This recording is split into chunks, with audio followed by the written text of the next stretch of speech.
Well, good evening, everybody. So let me first ask you a little quick question. How many of you recognize what this says? If you know what it says, can you type it in the chat?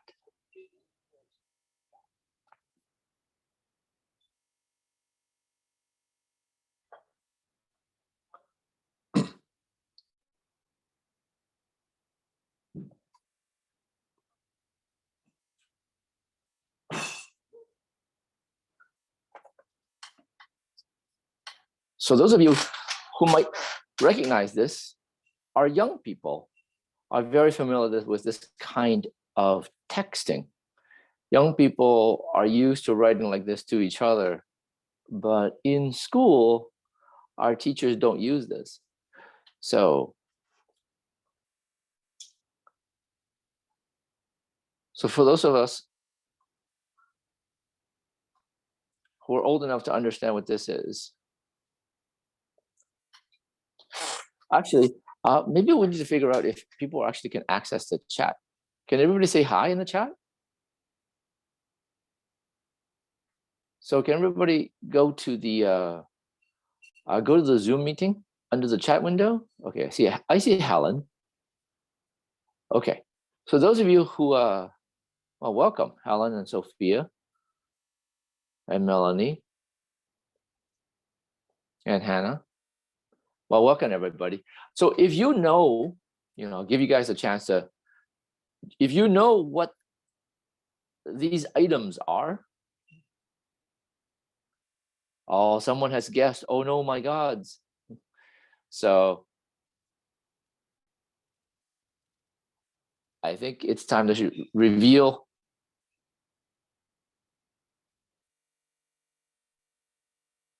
I think it's time to reveal the answer.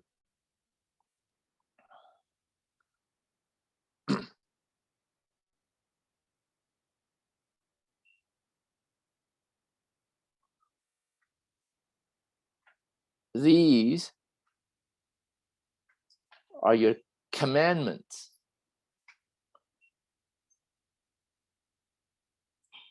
Yeah, I think some people has understood, those who have a church background might be able to understand that this is actually, these are the 10 commandments from the Bible. So in school, your teachers don't want you to be writing like this, okay? It's one of these quirkinesses. We actually want students to use proper English, but our students end up using this kind of texting to each other that they use on Discord or on their phones to each other. And it makes it difficult for them to transition to real schoolwork. So welcome everybody to our SpeechCo Youth Creative Writing open class. So I'm Dr. Bain Chin. I actually went to a public school here in Toronto called Harvard CI. Then I went to University of Toronto, and then I went to MIT. I got my PhD in chemistry at MIT, and MIT were some of the most fun years in my life. So if you ever have a chance to, go, I think everybody would like to go, MIT or Harvard, good schools. University of Toronto is pretty good too. So after MIT, I actually did a couple of years in the US working, and then I came back to Canada to work. So I'm one of the lucky few people who actually get to enjoy two careers. I pursued pharmaceuticals in my first passion, and now I've actually also discovered a second passion where, I get to pursue this love of teaching young people how to write. It is the most fulfilling thing in the world to see young people develop and master the art of communication.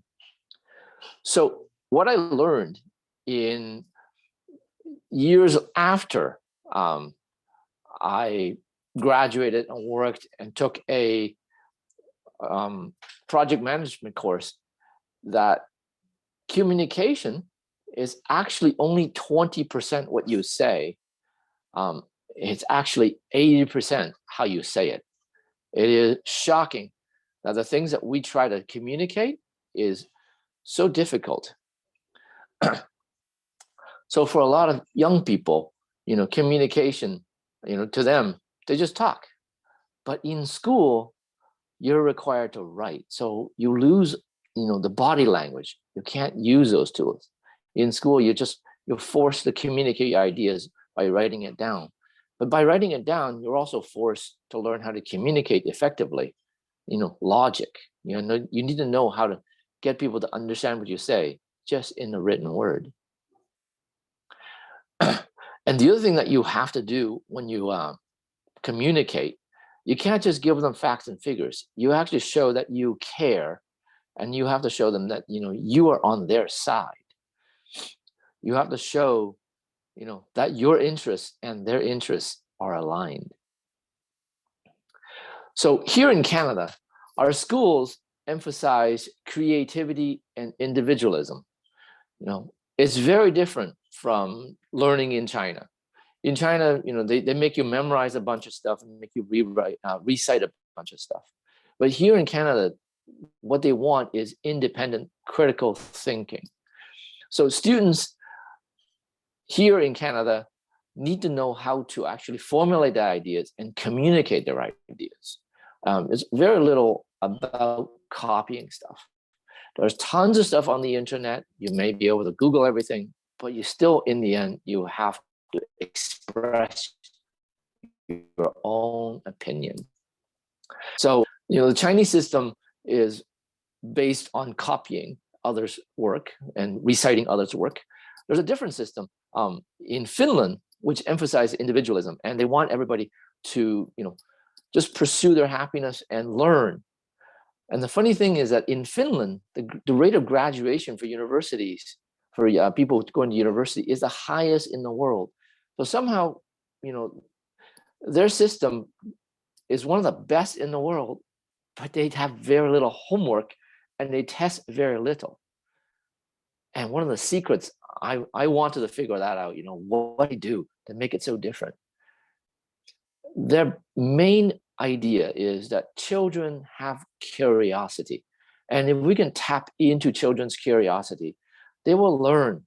We just have to support them and help them and give them feedback, and they will learn on their own without our interfering. They'll do it themselves.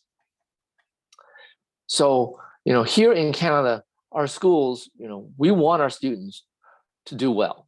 And so here at SpeechCo, we want to tap into children's, their creativity and their own curiosity for them to help themselves learn. Okay, we try to teach them how to learn, but they want to learn for themselves. So the students here, we try to help them figure out what they want and express themselves. So let me just talk about, what we try to do. So, we all try to get our kids to practice and get ready for high school, from an earlier grade, try to get them to do well in school, do well in high school, get into good university. So let me just talk about the approach, what we do for high school and where we start to build up to high school. So learning to write, is like building a wall out of bricks. You need a stable foundation. So let me just talk about, what we want to do to put on the top brick.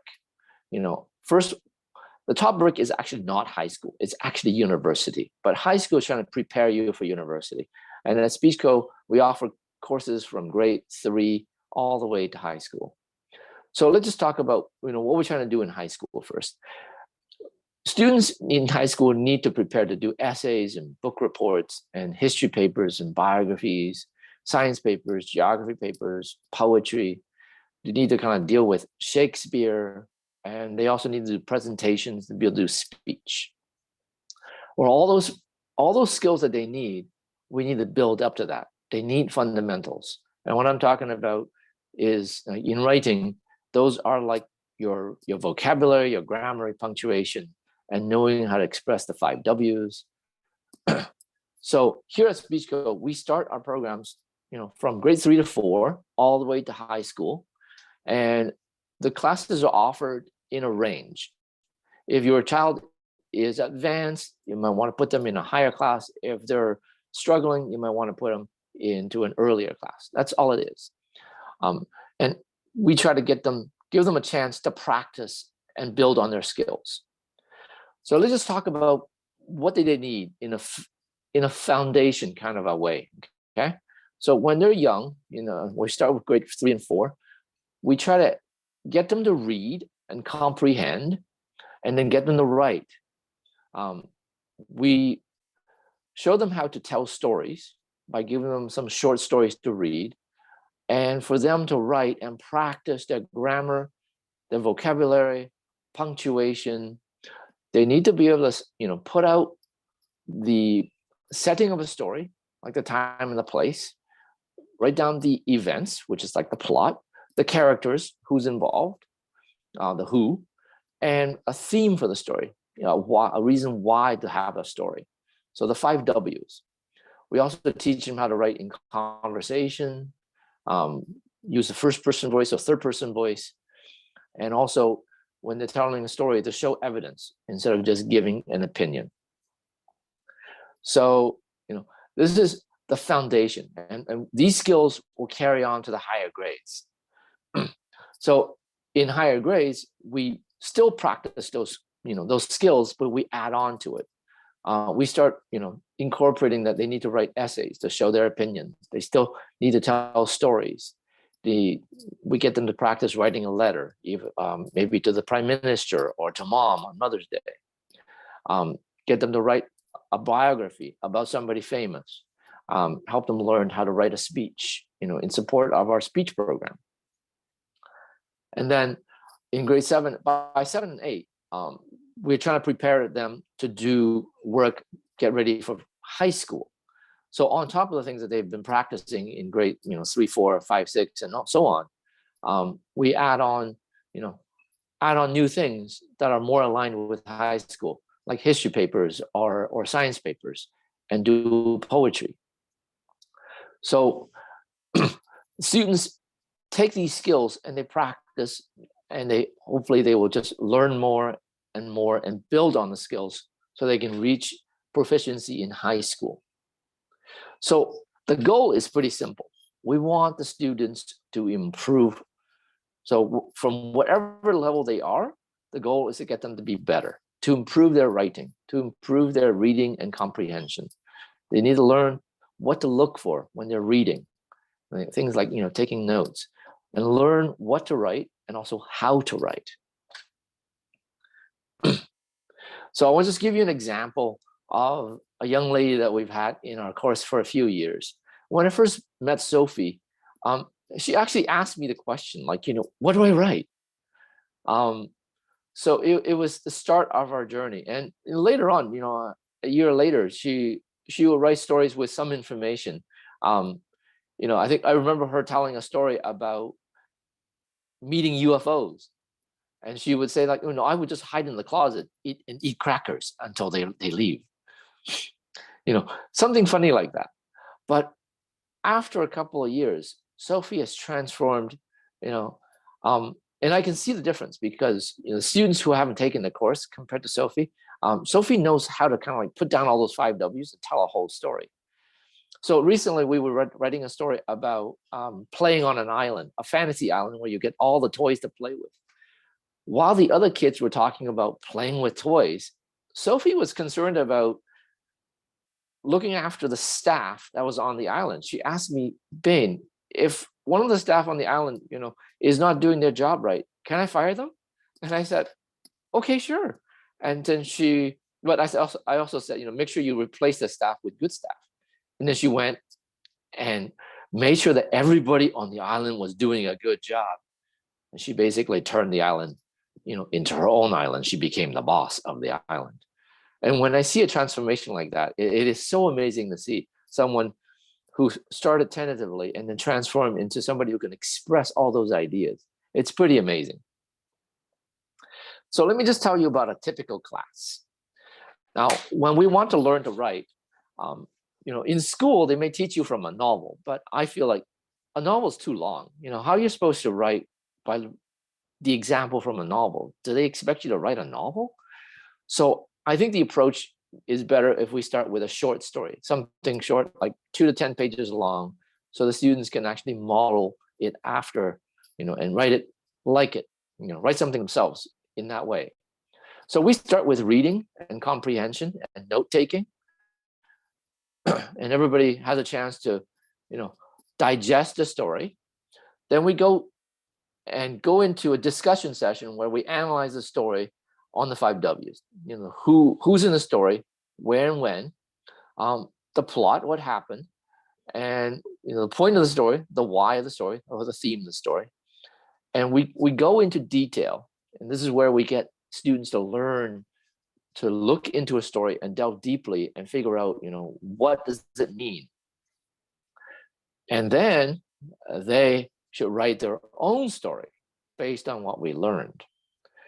So in a typical class, a class is broken up into kind of like 3 portions. First is we do some reading, short stories or essays or biographies or something that they can learn from and emulate.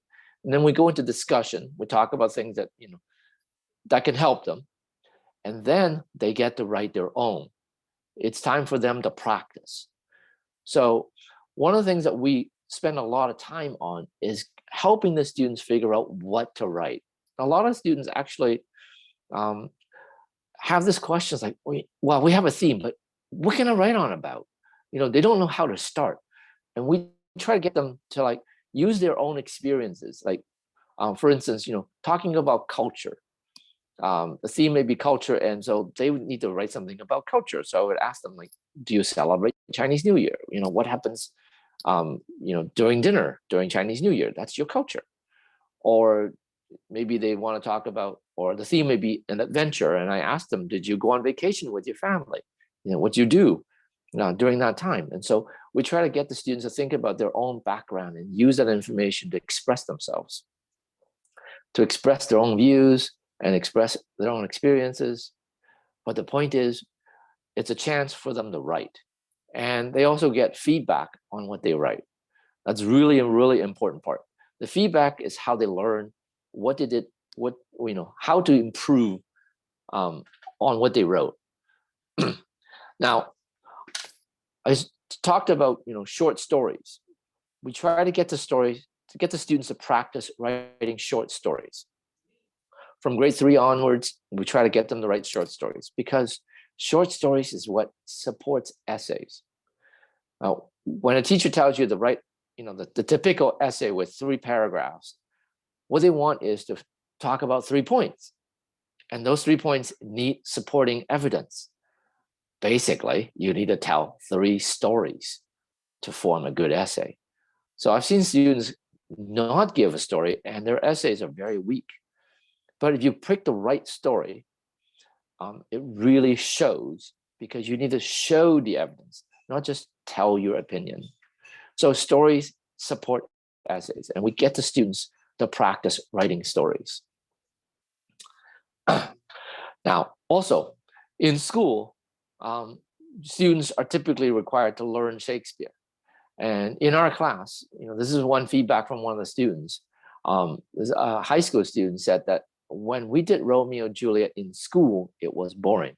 When we studied the same play in the writing class, it was fun. Now, I just want to give you an example of what makes it different for us to learn about Shakespeare in class that makes it fun. Okay, so this example was Romeo and Juliet, and the students would go to school and learn about a family in Italy in ancient times. They're rich, and the 2 families are fighting, and they can't. The people cannot marry each other, and then Romeo and Juliet meet each other, and they, get married and secretly, and then they get into all sorts of trouble, and eventually they die. Supposedly they died for love. Okay, so how do the students relate to that? So the students, I think, find it difficult to relate to a family that's like, hundreds of years old in Italy, and they can't figure out, how do I approach that? So I tell the kids, like, okay, guys, Romeo and Juliet, they're your age. They're in high school. Like, Juliet's only 13 or 14. So they're like high school kids, right? Like similar to your age. And they've got families that are fighting. So they have a rule. They can't date each other. Like, I think you guys understand. Your parents told you not to date, right? And so what happens? You meet somebody in school and you kind of like want to date them, right? And it's not allowed. And so, we try to get the kids to see, get themselves into the story, to see, what would happen if they were there, to understand, what if you were Romeo's friend or Juliet's friend, how things would go. Then they would look at it, in a different way. And so when they can actually see a different perspective, they find it way more engaging. And that's one of the goals that we have, is we want to change their perspective. We want to open their eyes. And they need to write with open eyes and open minds. So I just want to show you some of the typical things that we do in the class. So this is an example of the feedback. We a lot of time in class writing, and if they don't finish, they do it for homework. After they write, when they're in younger grades, we help them correct their vocabulary, their grammar, the punctuation, and give them ideas on how to make it better. But in the upper grades, things are a little different. They usually should have mastered vocabulary and punctuation and grammar. And so we end up talking about concepts. Right, this is an example here. This passage, a student wanted to use imagery. And so, he wanted to show a certain feeling in his passage. And so, he was trying to figure out how to tell or express his feeling. And so we worked on different ways of saying the same thing, but incorporating the feeling with lots of suggestions. And so typically in a class, when the students are trying to write their own stories, we give them feedback about what they wrote before and show them, what they can do to reach a higher level of writing, how to improve. So we really care about our students and their development. And I just want to give you an example. We had a student that was almost going to high school, and what we found out was that for a pre-high school level student, he was in trouble. He had the most difficulty in spelling. For a grade 8, that shouldn't be the case, and was really holding him back. He couldn't spell, so he couldn't write. And the sample writing he wrote for me was like, hi, my name is so and so. I like black. That was all the detail he would give. And so for high school, this was going to be a big challenge. And so after we worked with him for a couple of years, we kind of like identified his problem, taught him how to kind of improve himself, what tools to use. And because he was actually very outspoken, like I said, communication is 20% what you say. He couldn't write, but he can express himself because he can use body language and use his smile. But when it came down to writing, he still had to write. And so we worked with him for a couple of years, taught him how to use the tools. And now in high school, he's a solid B in English. An amazing transformation. It's heartwarming. Now, we not only care about students who are struggling. A lot of students actually tell us that they join this course because this course is engaging. I have one student tell me that in school, the things that they would write for their teachers, they find it frustrating in school because the teachers don't appreciate what they're writing. They're writing for things that is not exactly what the teacher wants them to write, but they have a desire to write different things, and it doesn't fit in the school. And so they come to us, and we present a place where they can actually, express their views and get feedback and get an audience on what they write. And they come back to us, after years at a time, because they enjoy what we can give them. So let me give you a little bit of back from the students. One student said, she learned to write more details. One student said that, let me just read that. I think my camera's kind of in the way. He said, I have a summary to do in science, and after I take this writing class, the summary is easy to do. This writing class is very useful school. Another student said that he learned a lot from this class, and it shows in his marks in school.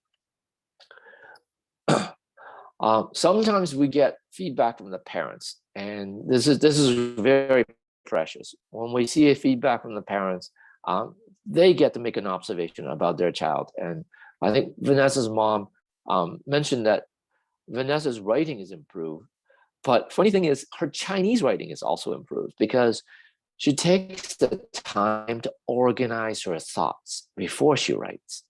And that's one of the skills that we teach them to do, organize their thoughts, organize logic. So write, express your opinions, but also organize your logic. So parents tell us that, that their students have improved in school. That's really, really good to hear. And then finally, I just want to mention one.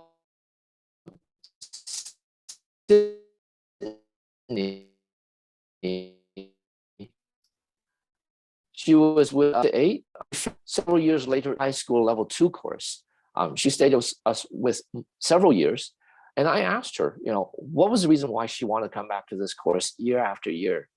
And she said she really liked the course. But the main thing that she really found useful was that she gets to come to this class and she can challenge herself to get better in the areas that she's not strong at. She feels like she doesn't get that at school. They do the same things every year in school, write papers and write essays. But here in this class, she gets to challenge herself and explore different things that she does not have a chance to do in school. So for our course, the students will find an opportunity to practice their writing. They get a chance every week to write something, to get feedback, and most importantly, make their mistakes in this course so that they can get better at it before they ever show those mistakes to your teachers at school. And this is really, really important. You want to not show those teachers your mistakes, because if your teachers see a mistake, they take off a mark. This is where you can have an opportunity in this course to get rid of those mistakes and present a nice, clean paper to your teachers. And when your teachers see that, they automatically feel good about your writing and give you a good mark to start with. Well, thank you very much for everybody for listening. Is there any questions? So at this point, if you have any questions, you're welcome to enter them into the chat. And